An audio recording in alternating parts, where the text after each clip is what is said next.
दोस्तों, तो आज भैया, अरे क्या हुआ? मैं फैन ऑन कर लूं? क्यों? गर्मी लग रही है। नहीं, हम वीडियो बना रहे हैं, आवाज होगी। अभी तक विंटर्स सही से शुरू नहीं हुए हैं, पता नहीं क्यों अभी भी गर्मी लगती है। हाँ, नवंबर आ गए हैं। अच्छा, तो तुम्हें नहीं पता कि ऐसा क्यों होता है? नहीं। चलो इधर आओ, मैं तुम्हें बताता हूँ और अपने फ्रेंड्स को भी कि ऐसा क्यों हो रहा है। चलो बैठो। ठीक है, तो ये जो टेम्परेचर इंक्रीज होता है और या फिर जो सीजन्स का शिफ्टिंग या फिर उनके इरेगुलर टाइम पीरियड, ये होता है ग्लोबल वार्मिंग की वजह से। और ये कैसे होता है? ग्रीन हाउस इफेक्ट से।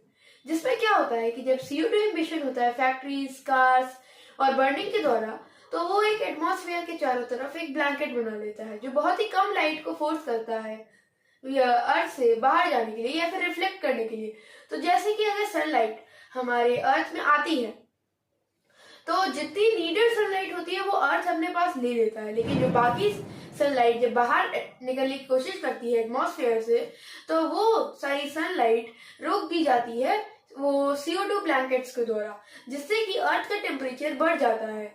और उससे बहुत सारे कॉन्सिक्वेंसेस होते हैं जो कि मैं आपको बताऊंगा, जैसे कि पोलर आइस का पिघलना, क्योंकि जो ग्लेशियर्स और आइसबर्ग होते हैं वो पिघलते हैं, जिससे कि जो जब वो पानी में बदल जाते हैं तो सी लेवल इंक्रीज हो जाते हैं, जैसे कि बहुत सारी आइलैंड कंट्रीज या फिर जो भी कोस्टल सिटीज या एरियाज हैं वहां पे रिस्क बढ़ जाता है ज्यादा फ्लड्स का या फिर सुनामीज का। उसके बाद जब टेम्परेचर बढ़ता है तो इरेगुलर सीजन्स होने लगते हैं, जैसे कि अगर टेम्परेचर बहुत ही बढ़ा या फिर बहुत भी बढ़ने की जरूरत नहीं होती, 1-2 डिग्री से भी बहुत ज्यादा फर्क पड़ जाता है जो हमारे लिए उतना मायने नहीं रखता, बट हमारी मदर अर्थ के लिए तो डेफिनेटली रखता है।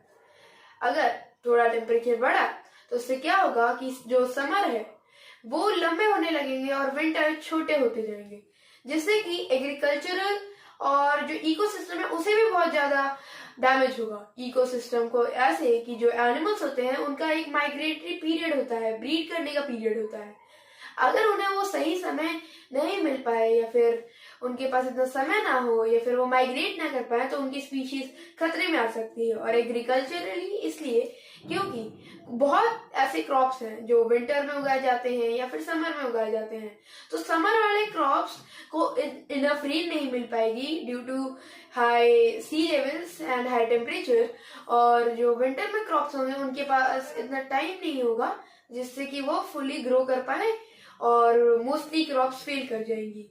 तो एग्रीकल्चरली भी इस पे बहुत बड़ा डैमेज पड़ेगा।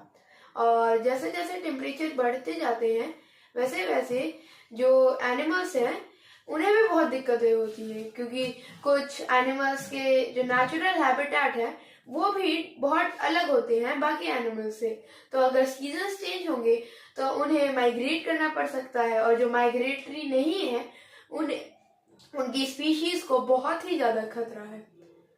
तो उम्मीद करता हूँ मेरी बहन और आप सभी समझ गए होते ये इरेगुलर सीजन्स और इतना हाई टेम्परेचर क्यों रहने लगा है कुछ पास्ट फ्यू इयर्स से। इसीलिए ऐसा होता है। हाँ, चलिए दोस्तों, तो इसी पे आज का वीडियो खत्म करते हैं। धन्यवाद।